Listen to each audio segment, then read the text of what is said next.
आपल्याला काय करायचं हे आपल्याला माहिती पाहिजे, तरच आपण त्याच्यामध्ये उत्कर्षाप्रत जाऊ शकतो.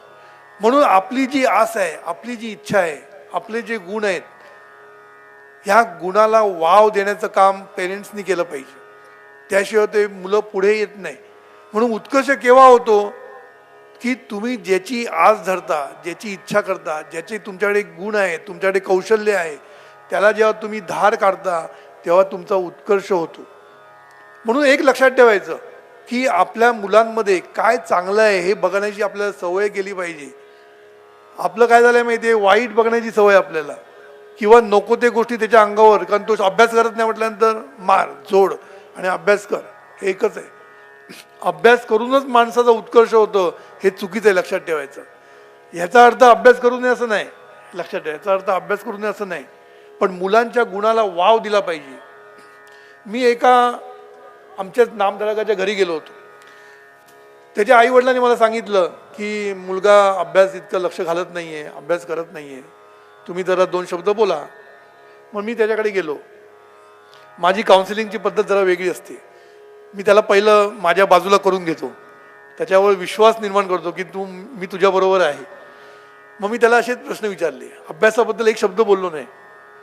त्याला मी असेच प्रश्न विचारले की तुला काय आवड आहे, तुझी कशामध्ये तुला आवड आहे. त्याला वाटलं होतं एक लेक्चर ऐकायला मिळणार, लेक्चर ऐकायला मिळणार म्हणून तो वैतागलेला होता की आता आई वडिलांची लेक्चर रोज ऐकायची आणि आता दादांचं ऐकायचं. मी एका शब्दाने त्याला सांगितलं नाही की अभ्यास कर म्हणून किंवा अभ्यासच कर. मी त्याला एवढंच विचारलं की तुला कशामध्ये इंटरेस्ट आहे रे. लगेच त्यांनी आपलं ते काय ते गिटार बाहेर काढली आणि मला वाजवून दाखवली, मला ह्याच्यामध्ये इंटरेस्ट आहे, मी तबला चांगला, मी बोंगो वाजवतो, मी हे करतो ते करतो, असं मला सांगायला लागला. आणि त्याच्या चेहऱ्यावरचं तेज बघून तो खुलला होता, कारण त्याला वाटलं नव्हतं की मी असं काही विचारीन म्हणून. आणि त्यांनी मला हे सगळं सांगायला सुरुवात झाल्यानंतर मी सगळं ऐकून घेतलं त्याचं आणि त्याला मी प्रोत्साहन दिलं. म्हटलं बेटा तू ह्याच्यामध्ये तू नक्की तुझं चांगलं होईल, तू संगीतामध्ये मोठा होशील म्हटलं, पण एक लक्षात ठेव, शिक्षणाची पण गरज असते कायम. तू संगीतामध्ये पुढे कर. मी आईवडिलांना सांगितलं याला संगीतामध्ये घाला, याची आवड जोपासा. पण त्याला मी हे पण सांगितलं की शिक्षणाने माणूस सुसंस्कृत बनतो. म्हणजे संस्कार पाहिजेच, पण शिक्षण सुद्धा एक मेजर काम असतं. कारण आयुष्यामध्ये तुम्ही शिकला नाही तर तुम्हाला सगळेजण फसवू शकतात. म्हणून शिक्षणाची गरज खूप असते. आज शेतकऱ्यांचं किंवा हे अशिक्षित जे लोक आहेत ना, त्यांचा प्रॉब्लेम काय होतो, त्यांच्या सह्या कुठेही घेतल्या जातात. त्यांचं लोन जरी फिटलं तरी लोन फिटलं नाही म्हणून सह्या घेतात आणि त्यांना कायम कर्जामध्ये ठेवतात. का तर शिक्षण नाही म्हणून. म्हणून शिक्षण हे असलंच पाहिजे. आणि मग तुम्ही तुमचं जे काही कौशल्य आहे, तुमचे जे काही गुण आहे ते तुम्ही करून पुढे जाऊ शकता. म्हणून मी त्याला एकच सांगितलं की बेटा तू ग्रॅज्युएट हो, पहिला ग्रॅज्युएट हो, आणि ग्रॅज्युएट झाल्यानंतर हे सगळं हळूहळू ह्याचा पण तू आणखीन तुझं कौशल्य वाढव. आणि आईबापांना पण मी सांगितलं की ह्याला जिथे आवड आहे तिथे घाला, पण बेसिक डिग्री किंवा बेसिक एज्युकेशनची गरज असते आयुष्यामध्ये. मला अजून एकाने सांगितलं की मी बिझनेस करणार. आई वडील माझ्याकडे घेऊन येतात मुलाला की सांगा जरा यांना काही अभ्यास कर म्हणून. तर मी त्याला बसवलं, म्हटलं काय रे बाबा तुझं काय. नाही मला बिझनेस करायचा आहे, मोठा बिझनेसमन व्हायचं आहे. म्हटलं छान, म्हटलं मोठा बिझनेसमन होच तू, पण एक लक्षात ठेव, हे लोक काय करतात माहिती आहे, अशी उदाहरणं माझ्यापुढे त्यांनी ठेवली की ज्या लोकांनी न शिकताही मोठे झाले, काय हुशार असतात नाही मुलं, त्या मुलांनी माझ्यासमोर अशी उदाहरणं टाकली फटाफट आणि सांगितलं बघा यांनी कुठे अभ्यास केला होता. पहिलं बिल गेट्सचं सांगतात, बिल गेट्स कुठे शिकलाय, पण आज Bill Gate number 1. Jack Hobbs ना, तो कुठे शिकलाय, तो कुठे गेला आज. असं नाही, मला 4-5 नावं सांगितलं. म्हटलं वा छान सांगितलं, म्हटलं मस्त सांगितलं. पण मी म्हटलं एक लक्षात ठेव, कुठलाही माणूस मोठा होतो ना, तो शिक्षण नसलं तरी त्याला अभ्यास काय चुकत नाही. लक्षात ठेव, अभ्यास काय चुकत नाही, कारण अभ्यास केल्याशिवाय प्रगती होतच नाही. आपल्याला काय वाटतं की आपण शिकलो नाही, पण मी तुम्हाला एक उदाहरण देतो. आमच्या एक ओळखीचा एका मोठ्या ग्रुपचा मालक आहे, तो शिकला नाही, पण त्याची पुस्तकं वाचण्याची जी पद्धत होती, कारण हुशार असतात पण कधी कधी अभ्यास करत नाही आणि मागे पडतात. पण नंतर जेव्हा त्यांना कळतं की आपण अभ्यास केला पाहिजे, तेव्हा ते शिक्षण घ्यायला जात नाहीत, पण एवढा अभ्यास करतात की त्याच्यातनं त्यांचं नॉलेज वाढत जातं. शेवटी शिक्षण म्हणजे काय हो, नॉलेज आलं पाहिजे. नॉलेज तुम्ही कुठल्याही पद्धतीने मिळवलं तरी तुम्हाला ते उपयोगी पडतं. पण सद्गुरू म्हणतात ज्ञान हाच देव म्हणून सांगितलं सद्गुरूंनी. म्हणून ज्ञान मिळवणं हा, तर त्या माणसाचं मी उदाहरण सांगत होतो, त्यांनी फायनान्सचं एवढं नॉलेज, कारण तुम्हाला बिझनेस करायचा असेल तर तुम्हाला फायनान्सचं नॉलेज मिनिमम पाहिजे. फायनान्सचं नॉलेज मिनिमम नसेल तर तुम्हाला सगळेजण गुंडाळून टाकतील. त्याचं फायनान्सचं नॉलेज त्यांनी एवढं वाढवलं, एवढी पुस्तकं वाचली, एवढं सगळं केलं की त्याच्या पुढे चार्टर्ड अकाउंटंट सुद्धा घाबरायचे बोलायला. मी त्याला उदाहरण दिलं, म्हटलं त्यांनी पूर्वी अभ्यास केला नाही, पण नंतर त्यांनी अभ्यास केला, लक्षात ठेव. त्यामुळे हे सगळे मोठे लोक झालेत ते असे नाही उगीच कॉन्फरन्सेस घेतात, बोलतात, ते काय अभ्यासाशिवाय त्यांना सगळं माहीत असतं. दुसरी महत्त्वाची गोष्ट म्हणजे हे जे आपण कष्ट म्हणतो ते कर्तव्य बुद्धीने केले पाहिजे. मी सांगितलं कर्तव्य बुद्धीने म्हणजे काय की आपण समाजाचं ऋण लागतो. आता हे शब्द खूप मोठे वाटतात, समाजाचं ऋण, ऋण, हे सगळे लोकांना समाज विमाज काय पडलेला नसतो. पण एक लक्षात ठेवायचं की तुम्ही जो उद्योग करता, जे काही काम करता, हे सगळं काम आहे ना तुम्ही समाजासाठी करता, हे लक्षात ठेवायचं. कुठलाही उद्योग असू दे. आता संगीत हे काय स्वतःच घरी बसून ऐकणार स्वतःचं, हे कशासाठी संगीत करतात, लोकांना देत आहेत, ते लोकांना देत आहेत संगीत. म्हणजे प्रत्येकजण जे काही आपला प्रॉडक्ट नसतो तो लोकांना देत असतात. सद्गुरूंनी जी जीवनविद्या निर्माण केली ही नुसती घरी बसून उपयोग नाही, लोकांपर्यंत पोचली पाहिजे, समाजाला दिली पाहिजे, समाजाचं भलं व्हायला पाहिजे. ह्या दृष्टीने प्रत्येक प्रॉडक्ट आहे ना असाच असतो. तुम्ही टी व्ही बनवा, मोटर कार बनवा, काही बनवा, तुम्ही तुमचा कुठलाही उद्योग असू दे, ह्या उद्योगातनं जो प्रॉडक्ट निर्माण होतो तो कुठल्या तरी ग्राहकासाठी असतो. आणि ग्राहक म्हणजे समाज, हे लक्षात ठेवायचं. ग्राहक म्हणजे समाज. तुमचा प्रॉडक्ट समाज वापरत असतो, हे लक्षात ठेवा. आणि समाजाला जी गरज आहे ती गरज तुम्ही पुरवली पाहिजे, तरच समाज तुम्हाला जवळ करणार. समाजाची गरज काय, जी माझी गरज तीच समाजाची गरज. मी जेव्हा एखादा टी व्ही विकत घ्यायला जातो तेव्हा मी काय मागतो, बेस्ट प्राईस, बेस्ट क्वालिटी आणि बेस्ट सर्विस, सगळं बेस्ट. जरा कमी झालं चालत नाही आपल्याला. जरा झालं की आपण उठतो, पैसा भरला ना, एवढा पैसे दिले ना, मग तुम्ही असं कसं करता, एकदम आपण चौताळून उठतो. आपल्याला काय पाहिजे, 3 गोष्टी पाहिजे, बेस्ट क्वालिटी, बेस्ट प्राईस आणि बेस्ट सर्विस. या 3 गोष्टी दिल्या तर आम्ही तुमच्याकडे येणार, असं आपण समाजाकडे जातो. मग समाज पण आपल्याकडनं तेच अपेक्षित करत असतो, लक्षात ठेवा. म्हणून मी जेव्हा एखाद्या कंपनीत काम करतो किंवा मी एखादा उद्योग करतो तेव्हा मी जे काही करतो ते समाजाला तेच पाहिजे असतं. बेस्ट क्वालिटी, बेस्ट प्राईस आणि बेस्ट सर्विस हे समाजाला पाहिजे असतं. म्हणून तुम्ही जे काही काम करता, मग कंपनीमध्ये असू दे नाहीतर उद्योग, स्वतःचा उद्योग असू दे, तो बेस्ट करणं हे तुमचं काम आहे, लक्षात ठेवायचं. बेस्ट करणं. तुम्ही कोणाला उपकार करत नाही, तुम्हाला हे केलंच पाहिजे, कारण समाज तुमचं नाही तर प्रॉडक्ट घेणारच नाही. म्हणून तुम्ही काम करताना कर्तव्य बुद्धी काय, मी समाजाचं ऋण लागतो. मी जसं समाजामुळे मी आज जिवंत आहे, समाजामुळे मी सगळं काही करू शकतो, तो समाज माझ्याकडनं पण काहीतरी अपेक्षा करतो. म्हणून त्या कर्तव्य बुद्धीने जेव्हा तुम्ही काम करता तेव्हा तुमचं काम चांगलं होतं, लक्षात ठेवा. तुमच्या मनात कायम हे पाहिजे. आपण काय करतो, पैसा मिळवण्यासाठी काम करतो, कसं तरी जायचं ऑफिसमध्ये, भरायचं आणि पैसे मिळवायचे, ह्याला काही अर्थ नाही, लक्षात ठेवा. आपलं कर्तव्य कुठे पाहिजे. म्हणून सद्गुरूंनी काय सांगितलंय की राष्ट्रहित आणि समाजहित या 2 गोष्टी डोळ्यासमोर ठेवून काम. आज आपण काय करतोय, आज आपले जे चांगले लोक नाही पण वाईट लोक पण आहेत की त्याच्यामुळे लोकांना रोगराई पसरते समाजामध्ये. आणि समाजामध्ये जेव्हा रोगराई पसरते ती तुमच्या घरामध्ये सुद्धा येणारच, हे लक्षात ठेवायचं. आपल्याला काय वाटतं, मी पैसा मिळवला, मी उद्योग करून पैसा मिळवला, पण हे तुमचे हे उद्योग आहेत ना, हे तुमच्या घरात पण येतातच, लक्षात ठेवा. तुम्ही सिमेंटमध्ये रेती मिळवली आणि पूल बांधले, कधीतरी तो पूल कोसळेल आणि त्याच्यामुळे तुमचा नातेवाईक मरू शकतो, हे लक्षात ठेवायचं. का तुम्ही जे काही करता ते तुमच्याकडे परत येतं, मल्टिप्लाय अँड मॅग्निफाय होऊन. हे लक्षात ठेवायचं, हा निसर्गाचा नियम. सद्गुरू सांगितलं तुम्ही जे काही करता ते तुमच्याकडे मल्टिप्लाय आणि मॅग्निफाय करून परत येतं. म्हणून करताना सावध राहा. म्हणून प्रत्येक काम आपण जेव्हा प्रयत्न म्हणजे कष्ट करतो ते कर्तव्य बुद्धीने व्हायला पाहिजे. नंतर काय, जेव्हा तुम्ही कर्तव्य बुद्धीने काम करता, मनापासून जेव्हा काम करता, तेव्हा तुम्हाला त्याच्यामध्ये कौशल्य यायला लागतं. कौशल्य आपोआप येतं. करता करता करता आपण कौशल्य येतं.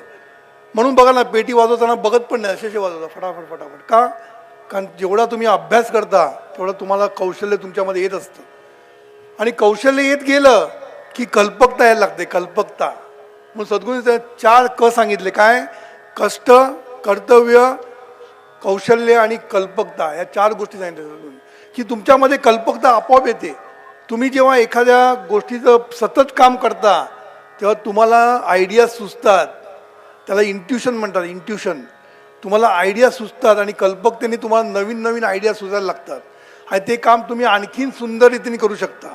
आणखीन सुंदर रीतीने करू शकता. म्हणजे किती फायदे बघा. कौशल्याने काम तुम्ही करू शकता. कल्पकतेने केल्यामुळे तुमचं काम आहे ना, कष्टाचं काम स्मार्ट वर्कमध्ये होतं. लक्षात ठेवा. म्हणून पहिल्यांदा आहे तसं काम करा. कर्तव्य बुद्धीने काम करा. कर्तव्य बुद्धीने काम करता करता करता कौशल्य येईल. आणि कौशल्य करता करता करता कल्पकता येईल. आणि तुमचं काम सुंदर व्हायला लागेल. म्हणून प्रयत्न हे रत्न सर्वात महत्त्व. लक्षात ठेवा. सद्गुरूंनी सांगितलं. म्हणून कष्ट करणं हे खूप महत्त्वाचं आहे. उत्कर्षासाठी शॉर्टकट नाही, हे लक्षात ठेवायचं. शॉर्टकट उत्कर्षासाठी नाही आहे. शॉर्टकट म्हणजे नेक कट. लक्षात ठेवायचं. तुम्ही जेवढे शॉर्टकट घ्यायला सुरुवात केली तेवढं तुमचं नेक म्हणजे कट जाईल. लक्षात ठेवायचं. म्हणून लॉंग कट पण नको आणि आपल्याला शॉर्टकट पण नको. आपल्याला पाहिजे तो राजमार्ग पाहिजे आणि तो स्मार्ट वर्क आपल्याला पाहिजे. म्हणून प्रयत्नाचं महत्त्व सगळ्यात जास्त आहे. त्याच्यानंतर मी सांगितलं प्रेरणा. प्रेरणा प्रेरणा म्हणजे अशी आवड पाहिजे, इच्छा व्हायला पाहिजे आपल्याला. आपल्याला विचार आले पाहिजे आपले. म्हणून प्रेरणा कोण देतं? तर आपलं मनच आपल्याला प्रेरणा देत असतं किंवा देत नसतं. लक्षात ठेवा. आपलं मन आहे ना, एखाद्या गोष्टीला प्रेरणा देतं किंवा प्रेरणा देत नाही. म्हणून आपल्याला जो मी मगाशी म्हटलं ध्यास लागतो. काय? कारण आपल्याला इच्छा असते, इच्छा आस असते, काहीतरी करून दाखवण्याची आस असते. आणि ज्याला त्याची आस असते ना त्याला ध्यास लागतो. लक्षात ठेवा. आणि ध्यास लागला ना की तो करतो.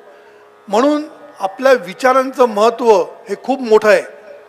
तुम्हाला जर उत्कर्ष व्हायचा असेल तुमचा, तर हे विचारांचं महत्त्व आपण ओळखून ठेवलं पाहिजे. सद्गुरूंनी सांगितलं की विचार जीवनाला आकार घेतात. हे लक्षात ठेवा. विचार तसा जीवनाला आकार. हा निसर्गाचा नियम आहे. तुम्ही विचार जसे कराल तसं जीवनामध्ये गोष्टी घडत जातील, घडत जातील सहज. म्हणून विचारांना सद्गुरूंनी खूप महत्त्व दिलेलं आहे. सद्गुरू काय म्हणतात की विचार जसे तुम्ही समजा यशाचे केले, आता तुम्ही जेव्हा प्रयत्न करता तेव्हा विचार तुमचे यशाचे पाहिजे. यशाचे विचार केले तर यशस्वी व्हाल. अपयशाचे विचार केले अपयशी व्हाल. म्हणून सद्गुरूंनी काय सांगितलं? रोगाचे विचार केला तर रोगी व्हाल. बघा सद्गुरूंचं वाक्य. रोगाचे विचार केला रोगी व्हाल. योगाचे विचार केला योगी व्हाल. भोगाचे विचार केला भोगी व्हाल. यशाचे विचार केला तर यशस्वी व्हाल. पैशाचा विचार केला लखपती व्हाल, करोडपती व्हाल. जो तुम्ही विचार कराल ते तुम्ही व्हाल. हे लक्षात ठेवा. जे विचार कराल ते तुम्ही व्हाल. माझा एक ठाण्याला प्रोग्राम झाला. त्याच्यामध्ये मी एन्जॉय स्ट्रेस हा विषय घेतला होता. त्याच्यामध्ये मला एका माणसाने प्रश्न विचारला की पैसेवाल्यांकडे पैसा का जातो? हा प्रश्न मला विचारला आहे. पैसेवाल्यांकडे पैसा का जातो? मी त्याला हेच उत्तर दिलं, सतत जो विचार करतो ना ते त्याला मिळतं. पैसेवाले सतत पैशाचा विचार करत असतात म्हणून त्यांच्याकडे पैसा जातो, सुख जात नाही. बघा लक्षात ठेवा. सुख जात नाही. म्हणून पैसा मिळेल भरपूर पण मनशांती मिळत नाही त्यांना. त्यांना हे मिळत नाही, काय म्हणतात, सुख मिळत नाही. फक्त पैसा मिळतो. म्हणून आपल्याला सर्व काही पाहिजे. उत्कर्ष सर्वांगाने आपला झाला पाहिजे. म्हणून आपण हा विषय घेतलेला आहे. म्हणून विचार हा आपला यशाचे विचार आपण केले पाहिजे. जेवढे यशाचे विचार कराल तुम्ही तेवढं तुमचं आयुष्यामध्ये तुम्हाला यश मिळत जाईल. पण गंमत काय झाली माहिती आहे की आपण यशाची इच्छा करतो पण विचार अपयशाचे करतो. बघा हे आपलं नेहमी आहे. यशाची इच्छा असते.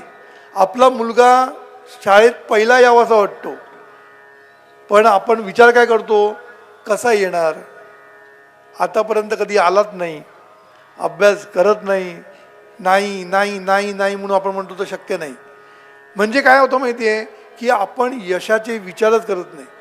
म्हणून उत्कर्षाचा विचार करा पहिल्यांदा. जो तुम्ही विचार कराल ना तो आकाराला येणार. म्हणून असं म्हणतात की तुम्ही प्रत्येक गोष्ट पहिली विचारात होते आणि मग आकारात होते. लक्षात ठेवा, प्रत्येक गोष्ट तुम्ही म्हणणार मी कधी कधी असे विचार केले ना ते झालं. विचार तुम्ही जरी केले नसतील तरी तुम्ही आचार केलेले असतात. तुम्हाला माहीत नाही की आपण तो विचार केलेला असतो पण आपण विचार करतो तोच आकार घेतो हे लक्षात ठेवा. हे सत्य आहे. म्हणून विचारांना खूप खूप महत्त्व आहे. हा एक मोठा विषयच आहे. मध्ये तारे जमीन पर म्हणून एक पिक्चर आला होता, तुम्ही बघितला असेल, तारे जमीन पर. त्याच्यामध्ये त्यांनी सांगितलं होतं की एक आदिवासी जमात आहे. आदिवासी जमात ती काय करते, त्यांना जर झाड तोडायचं असेल, एखादं झाड तोडायचं असेल तर ते काय करतात, सगळेजण गोल तिथे उभे राहतात सगळेजण आणि त्या झाडाला कोसत राहतात, शाप देत राहतात, वाईट बोलत राहतात त्या झाडाबद्दल, त्याला कोसत राहतात. असं करता करता करता करता ते झाड मरून जातं. खोटं वाटतं ना, पण हे खरं आहे, सत्य आहे. झाडाला पण मन असतं. लक्षात ठेवा, झाडाला पण मन असतं. चैतन्य शक्ती तिकडे पण असते. म्हणून तो पण शोध लावलेला आहे की झाडाला जर तुम्ही प्रेमाने वागला तर झाड जास्त तुम्हाला फळ देतं, प्रेमाने वागला तर. म्हणून आमच्याकडे बारामतीला एक पवार आहेत. त्यांनी काय केलं, आमची प्रार्थना त्यांनी आपल्या शेतामध्ये लावून ठेवली. प्रार्थना शेतामध्ये लावून ठेवली. त्याला त्या वर्षी तिप्पट पीक मिळालं. कारण त्याला पण एक जीव असतो, त्याला पण एक मन असतं आणि ते तुमचं ॲक्सेप्ट करत असतं, तुमचे विचार. म्हणून ते आदिवासी लोक काय करतात, सतत त्याला कोसतात आणि त्यामुळे ते झाड मरतं. आपण पण तेच करतो, या झाडाला सतत कोसत असतो. सतत आपण वाईट विचार करत असतो. सतत म्हणतो की माझं भलं होत नाही, माझं हे नाही होत, माझं ते नाही होत, माझ्या नशिबात नाही, माझी वाट लागली, माझी हे करतो.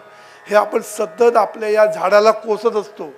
आणि हे झाड तर मोठं आहे खूप, ते तरी थोडंसं कमी, हे म्हणजे अंतर्मन बहिर्मन सगळं जागृत आहे. आणि अशा झाडाला जेव्हा तुम्ही कोसताना तेव्हा या झाडाचं काय होणार ते तुम्हीच बघा काय होणार. म्हणून ह्या झाडाला, म्हणजे ह्या आपल्या शरीराला सतत चांगलं फीडिंग केलं पाहिजे. आपल्याला सतत फीडिंग केलं पाहिजे. झाडाची जर दिशा होऊ शकते तर आपली दशा व्हायला किती वेळ लागेल. तुम्हाला गंमत सांगतो, एका शास्त्रज्ञानी एका पुस्तकात लिहिलेलं आहे. त्यांनी सांगितलं की मॉलिक्युलर स्ट्रक्चर या झाडाचं बदलतं. बायोलॉजिकल आणि मॉलिक्युलर स्ट्रक्चर या झाडाचं बदलतं आणि झाड मरतं. म्हणजे नुसत्या विचारांनी, नुसत्या बोलण्यानी हे गोष्टी होऊ शकतात.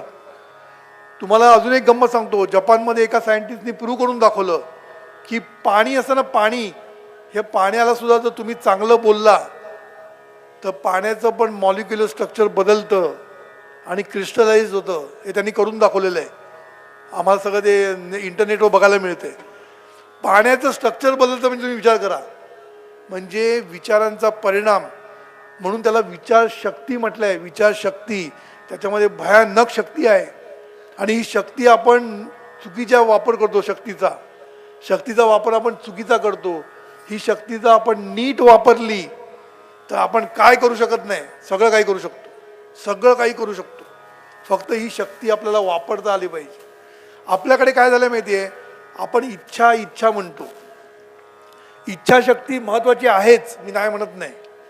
पण इच्छाशक्तीला कल्पनाची जोड नाही मिळाली तर इच्छाशक्ती कधीच सफल होत नाही. लक्षात ठेवायचं. आपण नेहमी विल पॉवर म्हणतो.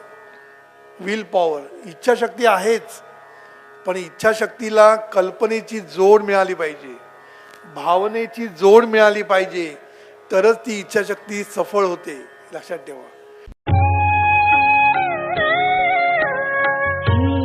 ईश्वरा सर्वांना चांगली बुद्धी दे, आरोग्य दे, सर्वांना सुखात आनंदात ऐश्वर्यात ठेव, सर्वांचं भलं कर, कल्याण कर, रक्षण कर.